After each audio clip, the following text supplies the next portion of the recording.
नमो अर्हन्ताणं नमो सिद्धाणं नमो आयर्याणं नमो वज्रायाणं नमो लोये सव्यसारणं मंगलमय मंगलकरण वीतरागविज्ञान नमो ताहि जाते वये अरहंतादि महान। हरि मंगल करियो महा ग्रंथ करण को कार।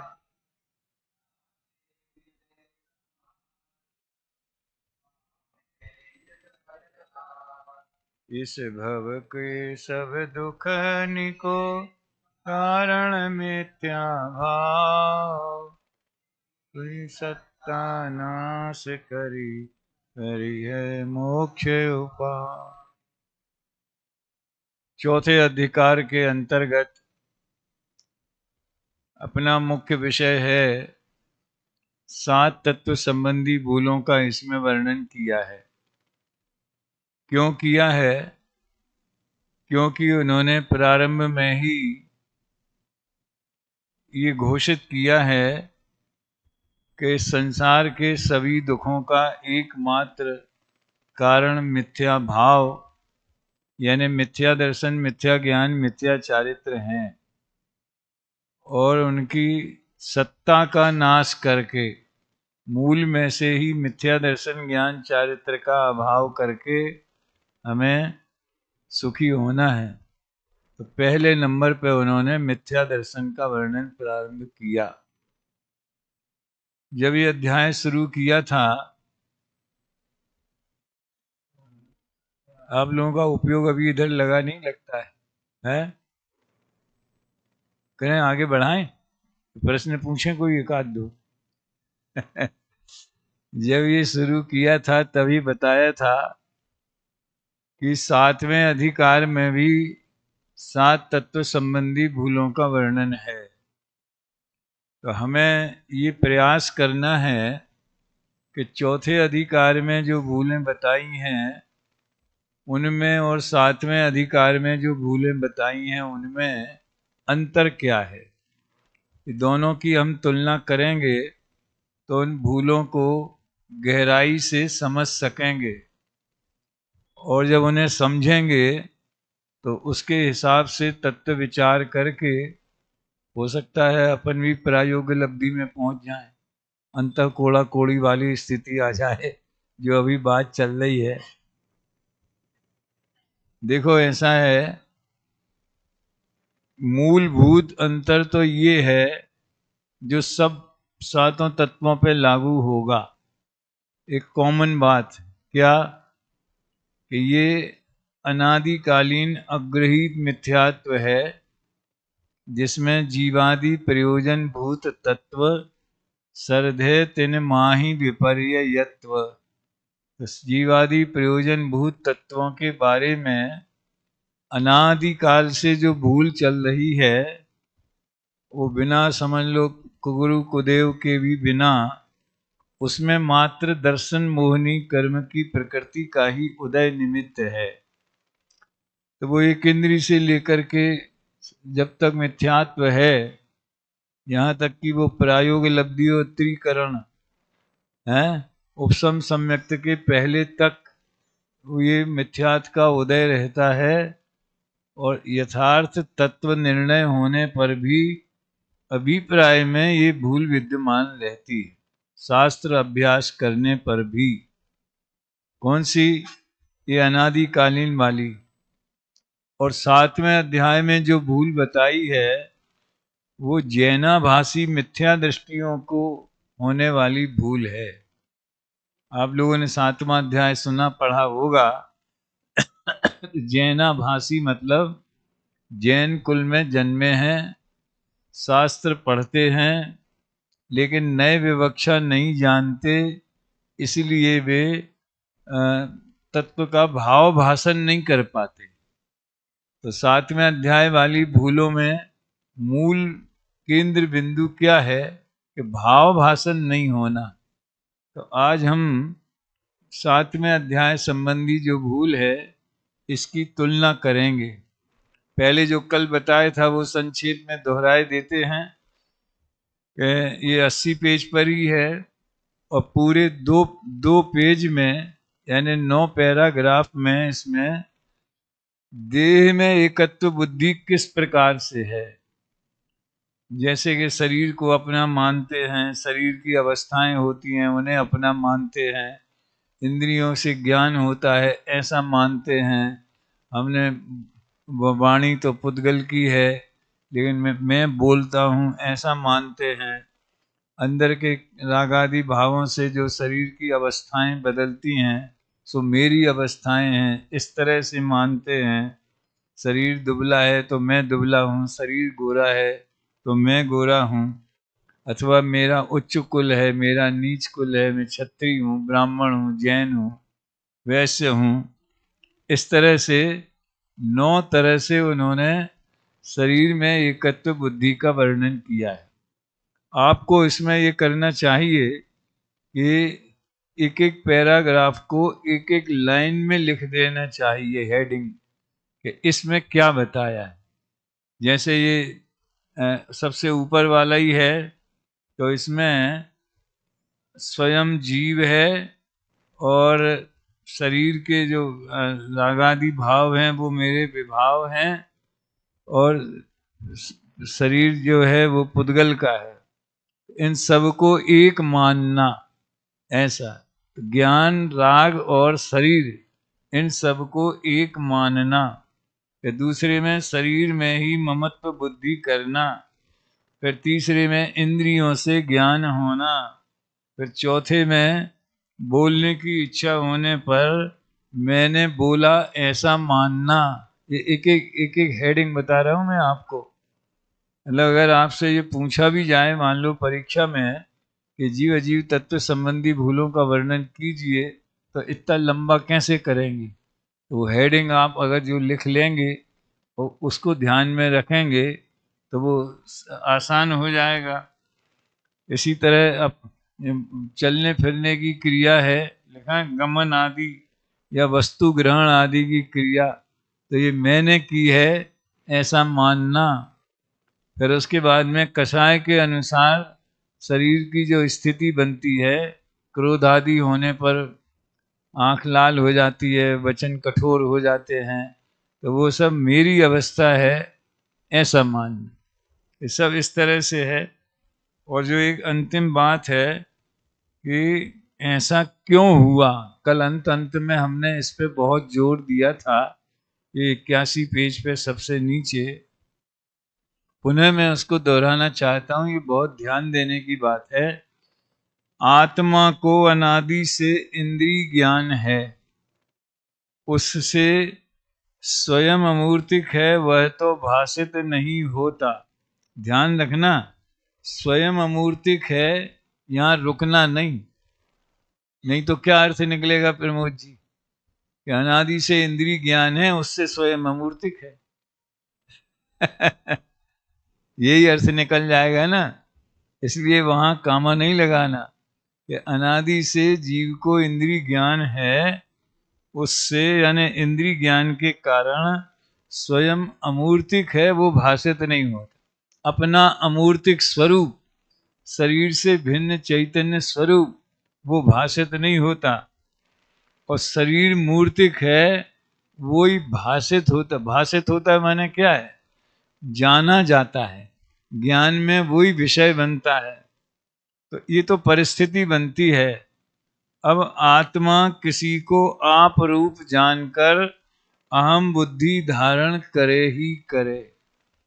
क्यों करे, जरूरी है अहम बुद्धि धारण करना, हम किसी में नहीं करेंगे, हम किसी को अपना नहीं मानेंगे, ऐसा हो ही नहीं सकता। क्यों नहीं हो सकता, क्योंकि जैसे ज्ञान गुण का परिणमन, दर्शन गुण का परिणमन, वीर गुण का परिणमन और अन्य अन्य गुणों का परिणमन अनादि से हो रहा है, श्रद्धा का परिणमन भी हो रहा है। तो श्रद्धा का कार्य क्या है कि अपनापन करना, अहम बुद्धि, ये मैं हूं ऐसा मानना। ये श्रद्धा का कार्य है। पीछे कुछ प्रॉब्लम है क्या? तो इस तरह से ध्यान दीजिए इधर। तो देह अपने को जो देह मिली, एक ये उसमें लिखा है टोडरमल जी ने सम्यक्त सन्मुख वाले प्रकरण में, मैं ब्रह्म से भूलकर प्राप्त पर्याय में ही तन्मय हो रहा था। ओह, मुझे तो इन बातों की खबर नहीं थी। तो प्राप्त पर्याय माने क्या? कल बताया था बहुत टोडरमल जी ने, पर्याय में अहम बुद्धि धारण करता है, इसमें शरीर को ही लिया है। ये असमान जाति मनुष्य पर्याय को ही पर्याय शब्द से बोला है, और इसी में अहम बुद्धि यानी बस वही तन उपजत अपनी उपज जान, जो भूल उसमें बताई है। तो श्रद्धा गुण का परिणमन है, इसलिए अहम बुद्धि धारण करे ही करे। जब स्वयं पृथक भाषित नहीं हुआ तब उनके समुदाय रूप, किनके? वो इंद्रियां, शरीर, उनके समुदाय रूप पर्याय में अहम बुद्धि धारण करता है। तो ये एक बहुत मनोवैज्ञानिक विश्लेषण है कि अनादि से अग्रहित मिथ्यात्व तो है ही। तो अपन तो यही कहेंगे कि उसका कारण क्या है, तो कहीं दर्शन मोहिनी का उदय है। अरे वो तो निमित्त मात्र है, उसके अंदर में परिस्थिति ऐसी कैसी बनी। तो ऐसी परिस्थिति बनी कि इंद्रिय ज्ञान ही होने के कारण शरीर ही उसका विषय बनता है। तो जिस शरीर में जन्म लेता है उसी में ये मैं हूँ, ऐसी प्रवृत्ति उसकी हो जाती है। और यदि कोई निमित्त नैमित्तिक संबंध बहुत हैं तो शरीर भिन्न है और मैं भिन्न हूँ, ऐसा उसको भाषित नहीं होता। किसको? किसकी बात है? हैं? अपनी बात थोड़ी है। इस बाउंड्री के बाहर जो लोग हैं उनकी बात है। अरे भैया, उपदेश हमेशा फर्स्ट पर्सन में ग्रहण करना चाहिए। अपने लिए सब बात है, ये समझ के ग्रहण करना चाहिए। और एक और बात टोडरमल जी ने इसमें लिखी कि जिस विचार द्वारा भिन्नता भाषित होती है वो मिथ्या दर्शन के जोर से नहीं हो सकता। वो करेगा ही नहीं, करना चाहेगा नहीं। कोई कहेगा तो भी कहे सब आत्मा फात्मा की बातें रहने दो, हम नहीं मानते इन बातों को, ऐसा कह के वो उसका विरोध करेगा। और जो विपरीत विचार हैं कि हम तो शरीर से भिन्न कोई आत्मा है, ऐसा हम मानते ही नहीं है। ये समय सार में प्रश्न उठाया है शिष्य ने कि जो शरीर है वो ही आत्मा है, इति मम एकांत की प्रतिपत्ति। मेरी एकांत से यही मान्यता है कि जो शरीर है वो ही आत्मा है, उससे भिन्न कोई आत्मा हमें नजर नहीं आता। तब आचार्य देव ने 27वीं गाथा में बताया कि देखो भैया, व्यवहार न कहता है कि जीव और देह एक हैं, क्योंकि उनमें निमित्त नैमित्तिक संबंध है, संयोग है। तो व्यवहार से कहा जाता है, यानी कहना व्यवहार है, लेकिन निश्चय ने ये कहता है कि जीव और शरीर कभी भी एक नहीं हो सकते।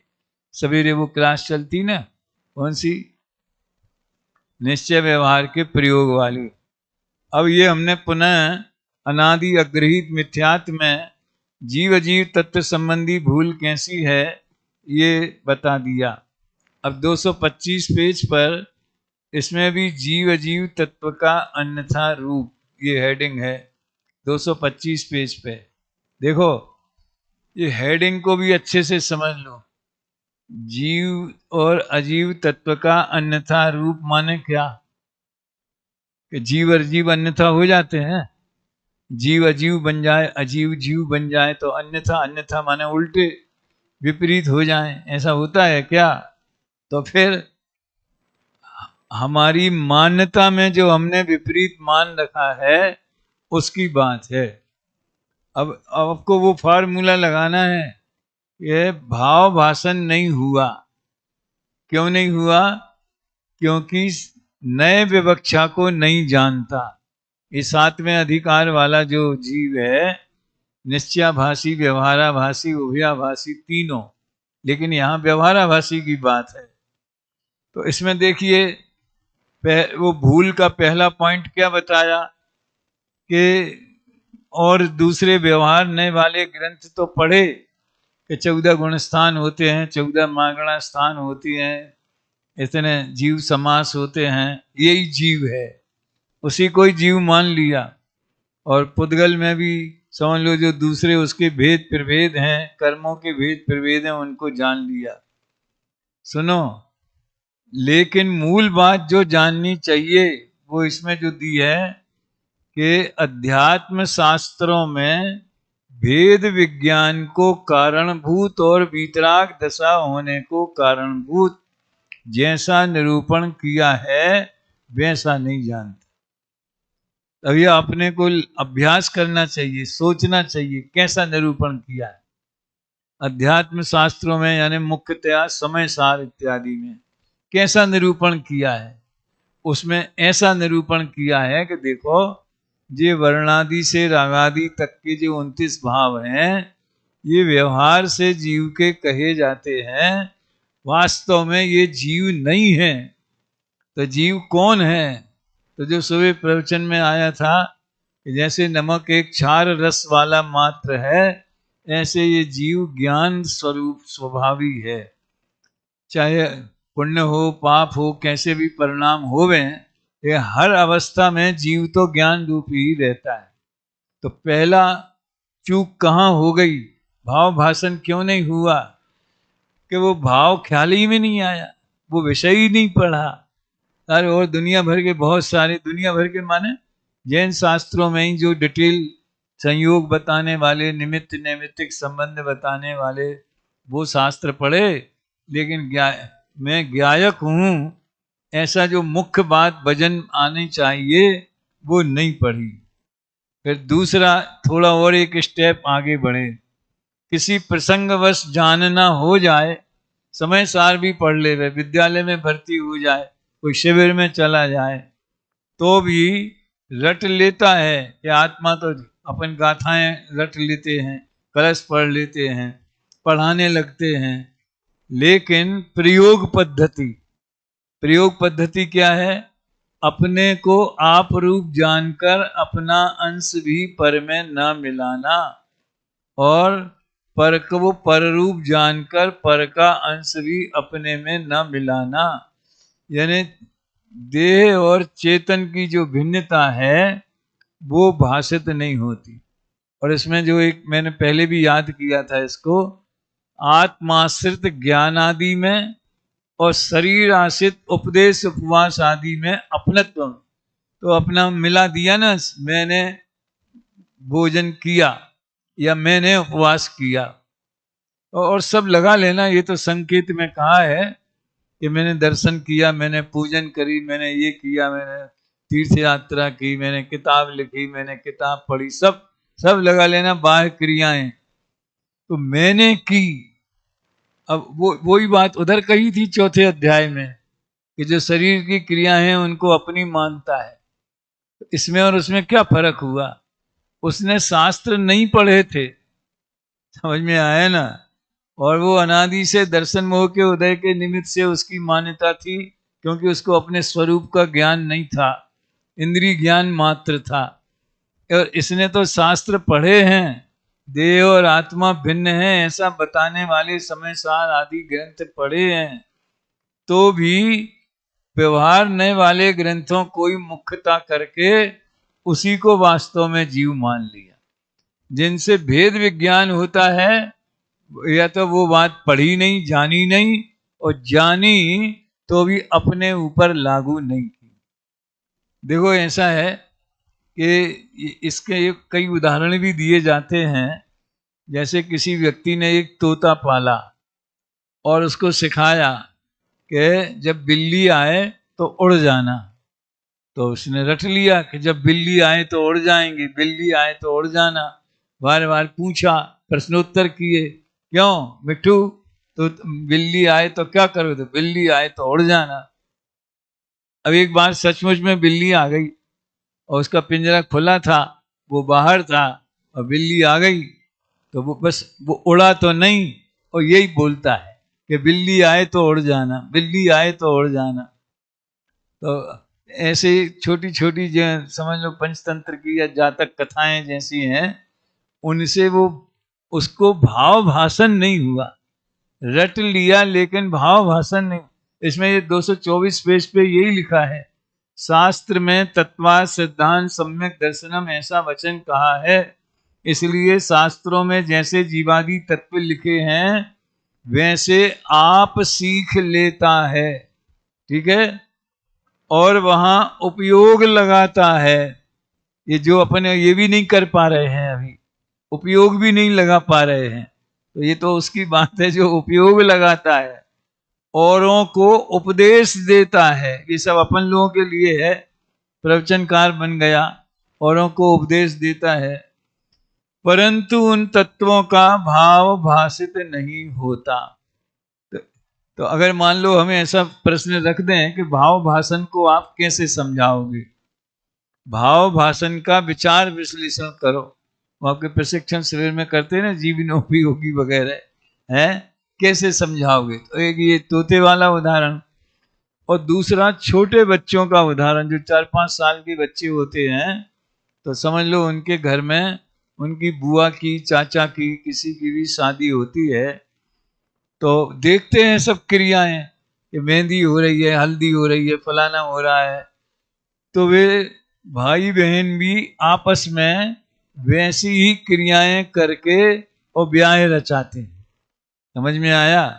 तो वो या फिर वो लड़कियां जो हैं, आजकल तो खिलौनों का रूप बदल गया, नहीं तो पहले तो कपड़ों की चिंदियां की गुड़िया बना लेती थी, गुड्डा बना लेती थी, फिर इसमें बड़ी चिंता में रहती थी कि हमारी गुड़िया का ब्याह होना है, हमारे गुड्डा का ब्याह होना है। और वैसा ही गीत गाना जो उन्होंने सुन रखे हैं, वैसे गीत उन्हें सहज ही याद हो जाते हैं, और वो गीत गाते हैं और वो खेलते हैं, लेकिन ये महसूस नहीं करते कि हम खेल रहे हैं, वो तो ये महसूस करते हैं कि हम भी ये ब्याह वाला प्रोग्राम हम भी कर रहे हैं। तो बोलो, भाव भाषण का अंतर समझ में आया? और जानते हैं ब्याह क्या होता है, हैं?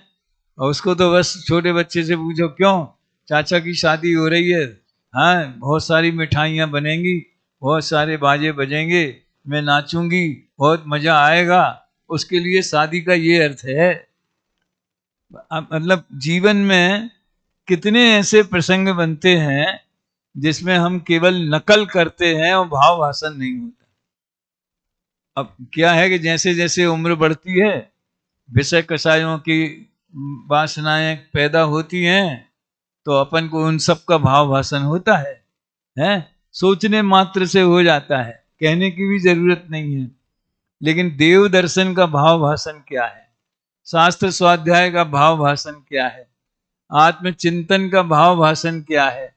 मतलब जो आत्महित के लिए जो क्रियाएं होनी चाहिए, जो क्रियाएं होती हैं, वो भी हम दूसरों की देखा शेखी करते। कि पिताजी उपवास करते हैं, माता जी करती हैं, तो हम भी उपवास करते हुए। छोटी उम्र में भी ऐसा होता है, 10-12-15 बरस की उम्र में जोश जोश रहता है, हम भी 5 उपवास करेंगे, हम भी 10 उपवास करेंगे, ऐसा करेंगे। और उपवास का भाव भाषण ही नहीं होता, मतलब रोटी नहीं खाना और फिर बीमार जैसे पड़े रहना, इसका नाम भाव, उसका ये है उपवास की परिभाषा। अपने ऊपर लगाना है इसको। ऐसी कितनी क्रियाएं हैं, धार्मिक, पूजा की, दया की, दान की, भक्ति की, हैं व्रत की, शील की, संयम की, ब्रह्मचर्य की, कितनी ऐसी बाह्य क्रियाएं हैं जो होती हैं, लेकिन उसका भाव भाषण, भाव मन, पहले भाव को समझें फिर भाषण को समझें। तो अंदर में वैसा परिणाम होना, यानी वो भाव हुआ, और वो हमारे ख्याल में आना, भले वो परिणाम उत्पन्न नहीं हो, लेकिन उसकी समझ तो होवे कि ऐसा परिणाम होता है। ये जो आपको पढ़ा रहे हैं ना पंचलब्धि, तो उसमें भी आप देखो संयोग समलब्धि में, वो तो कर्मों का तो इसलिए सहारा लेना पड़ता है कि उसके बिना कोई उपाय नहीं, यानी उसका मिथ्या ढीला पड़ गया, कैसे बताएं कि ढीला पड़ गया? तो वो बताना पड़ेगा कि वो अंत कोड़ा कोड़ी सागर जितनी स्थिति रह जाती है, तो उससे ही थोड़ा बहुत समझ में आ जाए। यानी पहले जब मिथ्यात्व बंधा था तो 70 कोड़ा कोड़ी तक का बंध जाता है, सबको नहीं बनता है, लेकिन जिसको उस तत्व का भाव भाषण हुआ, ये है देशना लब्धि माने भाव भाषण होना, ठीक है, और फिर उसका रस बनना, वो रस प्रायोगिक लब्धि में जाएगा, जो उसकी रुचि बढ़ेगी और उसका उत्साह आएगा। सम्यक सन्मुख में लिखा ना, अपना कार्य करने का उत्साह बहुत है, तो वो उसके मिथ्यात्व के अनुभाग को ढीला करता है, उससे प्रायोगिक लब्धि की प्रक्रिया प्रारंभ हो जाती है। अब वो तो जब सम्यक मतलब प्रायोगिक लब्धि के बाद गारंटी नहीं है कि सम्यक तो हो ही जाए, लेकिन बारंबार तत्व विचार करने में यहां तक तो आ ही जाता है। तो प्रसंगवश जानना हो गया, कौन सा? देह और आत्मा की भिन्नता का, लेकिन मैं भिन्न हूं ऐसा नहीं जाना। हाँ, ये तो बात है, देह भिन्न है, आप गोष्ठियां कर लो तो सब ग्रंथों के प्रमाण दे करके फर्स्ट क्लास फर्स्ट आपको नंबर मिल जाएंगे कि इन्हें बहुत अच्छा बोला श्रेष्ठ वक्ता, के काय पे बोला कि देह भिन्न है और आत्मा भिन्न है। समझ में आया ना? देखो, भाव भाषण के लिए एक बहुत प्रचलित उदाहरण में दिया करता हूं, आप लोगों ने नहीं सुना होगा, जिसने सुना हो वो बाद में हाथ उठाना। एक कल्पना की, जब मैं यहाँ था, कल्पित है उदाहरण, मैंने एक निबंध प्रतियोगिता रखी। कौन सी? आत्मा परद्रव्य की क्रिया का कर्ता नहीं है। ये सुना आप लोगों ने? ये उदाहरण सुना? इसने सुना होगा, चलो एक मिला है, श्रोताओं में से तो सबने सुना होगा। तो आत्मा परद्रव्य की क्रिया का कर्ता नहीं है। तो सब लड़कों ने निबंध लिखा, हमने चेक किया, एक लड़के का निबंध बहुत अच्छा लगा हमको, मतलब अच्छी हैंड राइटिंग, पैराग्राफ बनाना, साइड हेडिंग देना, वो गाथाएं लिखना, मतलब व्यवस्थित, जैसा एक समझ लो शोध प्रबंध लिखा जाता है, लघु शोध प्रबंध, इतना स्तर का उसने, और अकेली हैंड राइटिंग अच्छी नहीं, पॉइंट भी एक से एक बढ़ के कर्ता मानेंगे तो क्या आपत्ति आएगी, क्यों कर्ता नहीं है, कर्ता मानने में क्या नुकसान है, तो अकर्ता कैसे है, ये सब बातें उसने लिखी। हमने उसको अपने कमरे में बुलाया, उससे पूछा कि यार एक बात बताओ, तुम्हारा निबंध तो बहुत बढ़िया है, 10 में से 12 नंबर लायक है, तो ये तुम ही ने लिखा है कि किसी, तूने तो सुना है ना, ये तुमने लिखा है निबंध ये? तो बोले भाई साहब आप मेरे ऊपर शक करते हो, एक हफ्ते तक मैं सोया नहीं, और मैंने इतने बार लिखा, 3-4 बार लिख के तो फाड़ा, फिर कैंसिल किया, फिर अंत में फाइनल किया। समय सार पे हाथ रख के मैं कह सकता हूं कि ये निबंध मैंने लिखा है। कौन सा? आत्मा परद्रव्य की क्रिया का कर्ता नहीं है। तो उस निबंध में फर्स्ट आ गया वो। अब वो परीक्षा इस बात की तो नहीं थी कि वो अकर्ता पने की अनुभूति किस किस को हुई किस किस को नहीं हुई, तो लिखने की ही प्रतियोगिता थी ना, तो लिखने में नंबर आ गया और मान्यता वही की वही रही। और फिर अपने मम्मी पापा को बताता होगा, भाई साहब पापा जी मैंने लिखा है, मेरे को फर्स्ट नंबर आया। क्या लिखा बेटा? आत्मा परद्रव्य की क्रिया का करता नहीं। वही तोते जैसा हो गया कि बिल्ली आए तो उड़ जाना, बिल्ली आए तो उड़ जाना है। ये इसको आप लोग महसूस करो अपने जीवन में, अपने ज्ञान की अनुभूति में, ज्ञान के परिणमन में। और देखो लिखा है, कवि शास्त्रानुसार सच्ची बात भी बनाता है। तो देखो पॉइंट तो इसके सब आप याद कर लोगे, लेकिन तुलना की बात है। शास्त्रानुसार सच्ची बात बनाता है, बात बनाता है क्या? ये अंतरंग निर्धार रूप श्रद्धान नहीं है। ये वही कर्ता अकर्ता जो अभी उदाहरण दिया। जिस प्रकार मतवाला माता को माता भी कहे तो वो सयाना नहीं है, यानी वो नशा उतर गया, ऐसा नहीं है। तो वैसे ये है, कहने से क्या होता है, कहने में तो अपन कितनी बातें कहते रहते हैं। एक और आप लोगों को समस्या सबको आती है, वो आप सुनो ध्यान से। अपने ऊपर यही आरोप लगता है कि लोग बातें करते हैं, बातें तो बहुत ऊंची ऊंची करते हैं कि मैं परमात्मा हूं, एम नक्की कर, सवेरे से मंत्र जाप करें, इनके गुरु सुनाते हैं हूं परमात्मा छू, एम नक्की कर। तो बातें तो बिल्कुल जैसे कि बिल्कुल सम्यक दृष्टि हो गए हों, और जीवन में कुछ नहीं है। तो वो जीवन में कुछ नहीं है जो ऐसा कहते हैं, उनकी डिमांड क्या है? उनकी डिमांड ये है कि आप मुनि बनो। मुनि नहीं बन सकते तो प्रतिमा तो लियो कम से कम, त्यागी वृत्ति कुछ तो जीवन में आना चाहिए। उधर से ये बात आती, और उसका सही सही स्थिति क्या है? जो जीवन में आता है वो गुणस्थान प्रमाण आता है। समझ में आया ना? जो राग द्वेष परिणाम है, विषय कषाय हैं, वो गुण स्थानों के अनुसार होते हैं, शास्त्रों में पढ़ने के अनुसार नहीं होते। तो जो हमें अगर ये तत्व सही सही भाषित हो रहा है, ये जीवन में आना बहुत बड़ी चीज है, ये बहुत बड़ी उपलब्धि है। उनके लिए इसका कोई मतलब नहीं है। वो तो बाहर क्रिया में दिखे तो जीवन में आना कहलाए। तो चर्चा तो बहुत करते हैं, चर्चा तो बहुत करते हैं। तो मैं ये पूछना चाहता हूं कि अगर हमें तत्व की रुचि है और हम तत्व की चर्चा नहीं करें तो क्या करें?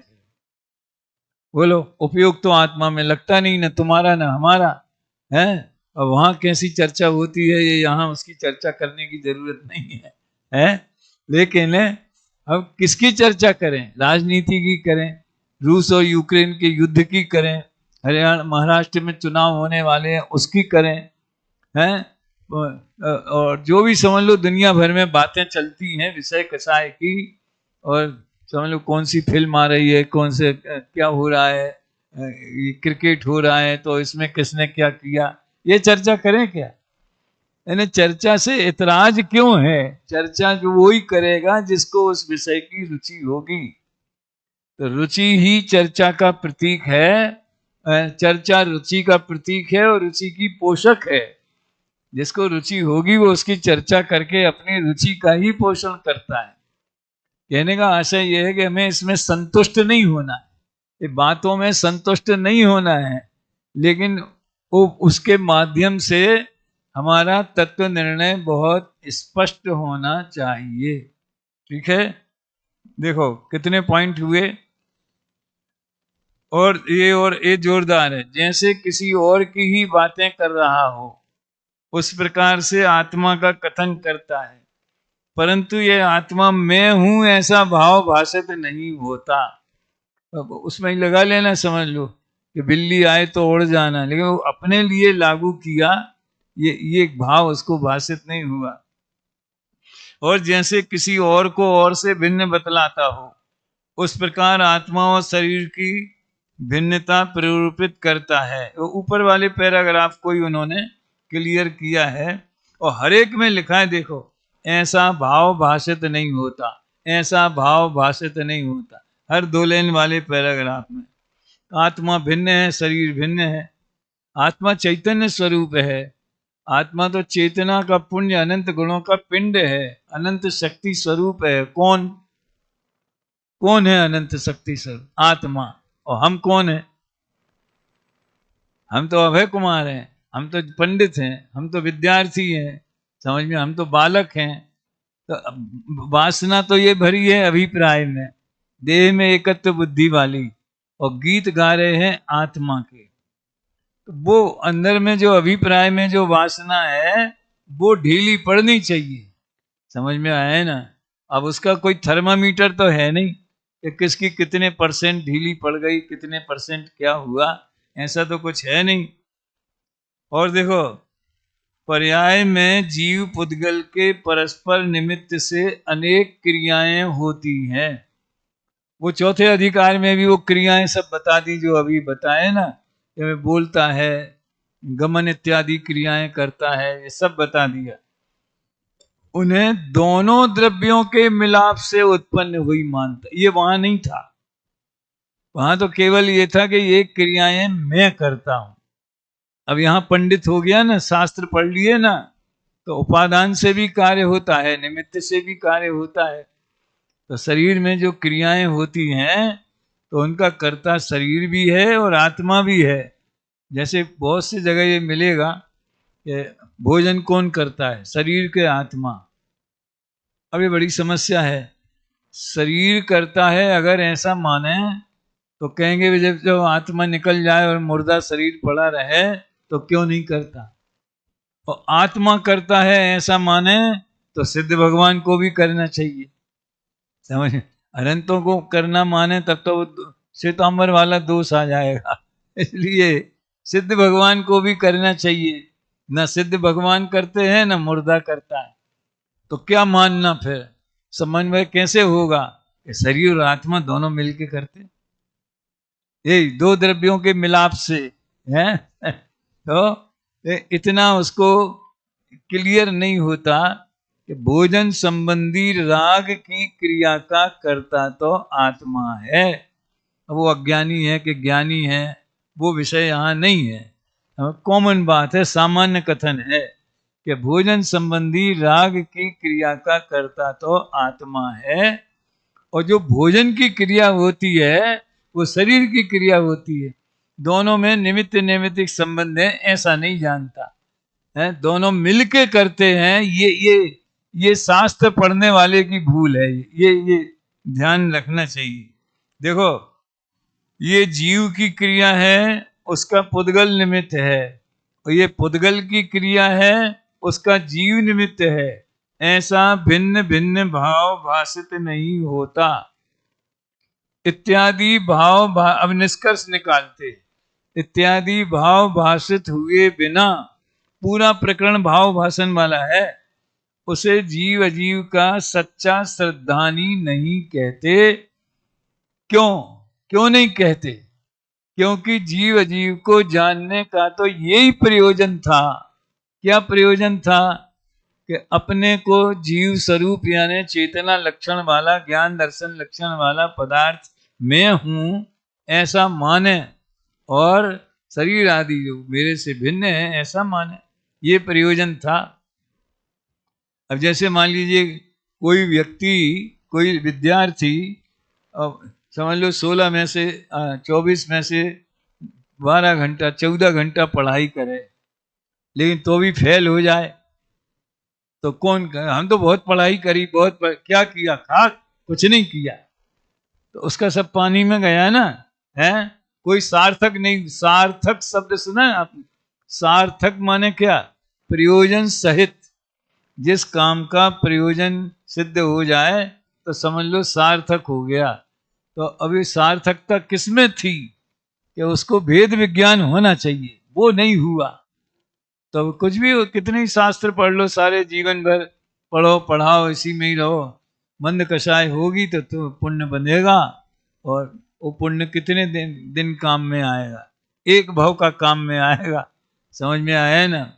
फिर बाद में तो संसार चक्र जो है वो तो वही है। तो ये बहुत पिंच करने वाली बात है। ये जीव अजीव को जानने का तो यही प्रयोजन था।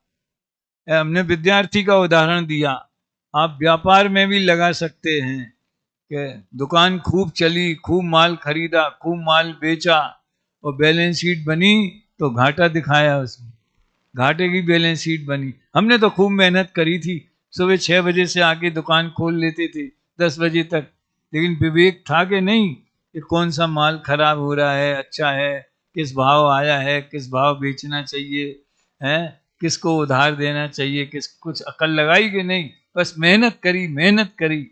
ये मेहनत का फल क्या निकला? उसी तरह से यहाँ है कि जीव अजीव के बारे में खूब शास्त्र पढ़े, अध्यात्म शास्त्र भी पढ़े, आगम शास्त्र भी पढ़े, लेकिन देह से भिन्न आत्मा का ज्ञान नहीं हुआ। ये कोशिश कर रहा हूं मैं कि चौथे अध्याय में जो जीव अजीव संबंधी भूल बताई थी, उसमें शास्त्र संबंधी कोई बात नहीं थी। वो तो सहज ही अनादि से वो भूल चल रही है, अपनी भी है, जैसे कहना मक्खी मच्छर की भी है, एक इंद्री की भी है, सबकी है। इसमें जो भूल है वो शास्त्र पढ़ने के बावजूद भी वो भूल है। तो क्यों है? क्योंकि उसको भाव भाषण नहीं हुआ। और चौथे अध्याय में जो भूल थी वो क्यों थी? वो समझ लो मनुष्य गति की तरफ से बात करें तो उसने अपना स्वरूप नहीं जाना, शरीर को अपना माना, ये भूल थी। इस तरह से जीव अजीव वाले प्रकरण में अंतर समझना। थोड़ा सा अभी 5-7 मिनट बाकी हैं, तो आश्रव तत्व संबंधी श्रद्धान की चर्चा चौथे अध्याय से मैं करता हूं। ध्यान देना जरा, एक एक पॉइंट भाई। 82 पेज पर है। तथा इस जीव को मोह के उदय से मिथ्यात्व कषाय आदि भाव होते हैं। ये मिथ्यात्व कषाय यही है ना, आश्रव। और मोह के उदय से माने मोहनी कर्म की प्रकृति के उदय से उनको अपना स्वभाव मानता है। जीव अजीव में क्या था, ये मैं देह हूं ऐसा मानता था। समझ में आया ना, मैं मनुष्य हूं, मैं स्त्री हूं, मैं पुरुष हूं, ऐसा मानता था। अब इसमें जो रागादि भाव होते हैं, ये मेरा स्वभाव है ऐसा मानता है। अब ये बोलता भले नहीं है, दुनिया में कोई बोलते हुए दिखेगा तो क्रोध करना मेरा स्वभाव है, मान करना मेरा स्वभाव है, भले ना बोले, लेकिन क्रोध परिणाम में उसकी एकत्व बुद्धि रहती है अनादि से। क्रोध आदि भावों में कर्मोपाधि से हुए नहीं जानता, मतलब कर्मोपाधि से होने वाले ये नैमित्तिक भाव हैं। और इसके लिए शास्त्रों में कई उदाहरण आते हैं। एक बहुत प्रसिद्ध उदाहरण समय सार में कई जगह आया, स्फटिक मणि का। जैसे यहाँ स्फटिक मणि रख दी जाए तो ये कपड़ा लाल है, तो पूरी स्फटिक मणि में लाल झाई उसकी जो है, लाल उसका कलर है, वो दिखाई देगा। तो वो स्वभाव तो नहीं है स्फटिक मणि का, लेकिन उसमें बन रहा है, तो औपाधिक भाव है। इसी तरह से मोह कर्म के उदय में जो उसका रस है, वो अपने जीव के परिणामों में दिखाई देता है, ऐसा भी कहो। या जीव उसका लक्ष्य करता है तो आत्मा में भी उत्पन्न होते। यों भाव कर्म या भाव मरण सदियों से करता आया हूं। तो द्रव्य कर्म, भाव कर्म और नो कर्म, तीन तीन है ना कर्म के रूप। तो भाव कर्म का भी तो अस्तित्व है, वो अकेले द्रव्य कर्म की ही परछाई हो ऐसा नहीं है प्रमोद जी। वो जीव के परिणामों में भी भाव आश्रम नाम का तत्व पैदा होता है। सुनो, दर्शन ज्ञान उपयोग और ये आश्रव भाव उनको एक मानता है। क्यों मानता है? ज्ञान जो है दर्पण जैसा स्वच्छ है, तो दर्पण की स्वच्छता में जैसे सामने वाला पदार्थ दिखाई देता है, ये भी उदाहरण समय सार में है। दर्पण के सामने मोर दिखाई देता है ऐसा। तो यहाँ ज्ञान दर्शन में आश्रव भाव दिखाई देते हैं, तो उसको ज्ञान जुदा है और राग मोह ये जुदे हैं ऐसा अनुभव नहीं होता। वो ज्ञान को ही राग वाला मान लेता है, ज्ञान और राग को एक मान लेता है, क्योंकि इनका आधारभूत तो एक आत्मा है। ये टोडरमल जी की ये विशेषता है। उन्होंने भूल तो बताई, लेकिन ये भूल क्यों हो रही है ये भी बताया। समझ में आया ना? जैसे जीव जी तत्व में बताया ना कि देह को अपना स्वरूप जानता है, इसलिए सारी भूल आगे चली। ऐसे जिस आत्मा में राग होता है उसी आत्मा में ज्ञान होता है। उन्हीं प्रदेशों में देखा है, आधारभूत आत्मा एक है और इनका परिणमन एक ही काल में होता है। अब ज्ञान का परिणमन तो अनादि से चल ही रहा है, और क्रोध आदि भी अनादि से चल रहा है। तो जिस समय क्रोध हुआ या मान हुआ, माया हुई और ज्ञान ने जाना कि हुई है, लेकिन ज्ञान का लक्षण जानना है, और ये कषाय जो है वे आकुलता लक्षण वाले हैं, ऐसा भिन्नपना भाषित नहीं होता। और सुनो, हर एक में लिखा, ये जीव जीव में भी लिखा था कि भिन्नपना भाषित होने का कारण जो विचार है, अगर हम तत्व विचार करें तो भिन्नपना भाषित होने लगे, लेकिन उस जाति का विचार मिथ्या दर्शन के बल से हो नहीं सकता। अब बस वही है जिसको देशना लब्धि होवे।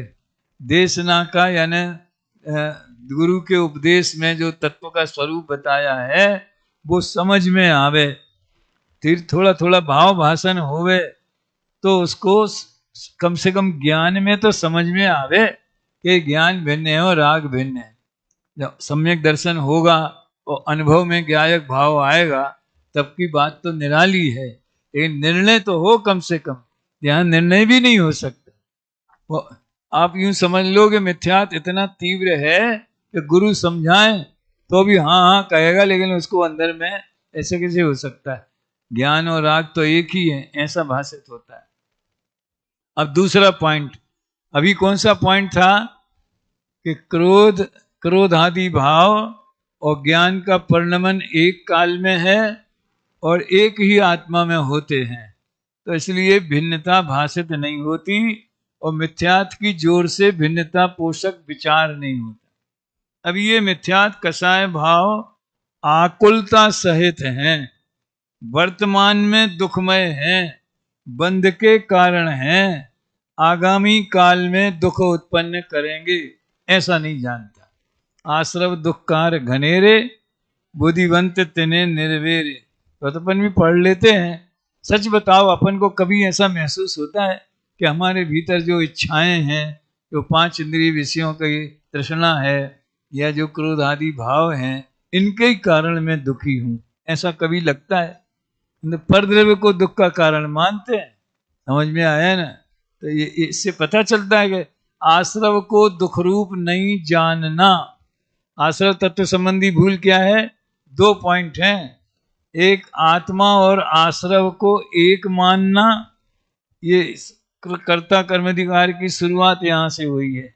आत्मा और आश्रव को एक मानना, आत्मा कहो कि ज्ञान कहो, और आश्रव को दुख का कारण नहीं जानना, बल्कि रागादि प्रगट ये दुख देन तिन्ही को सेवत गिनत चैन, उनके सेवन में यानी उसकी पूर्ति में आनंद मानना। तो दुखी तो अपने मिथ्यात् कसाय भावों से होता है और वृथा ही औरों को दुख उत्पन्न करने वाला मानता है। बस पर द्रव्य को मानेगा, समझ में आया ना, पड़ोसी को दुख का कारण मानेगा, कोई पुद्गल को शरीर में रोग आया इसलिए मैं दुखी हुआ, ऐसा मानेगा।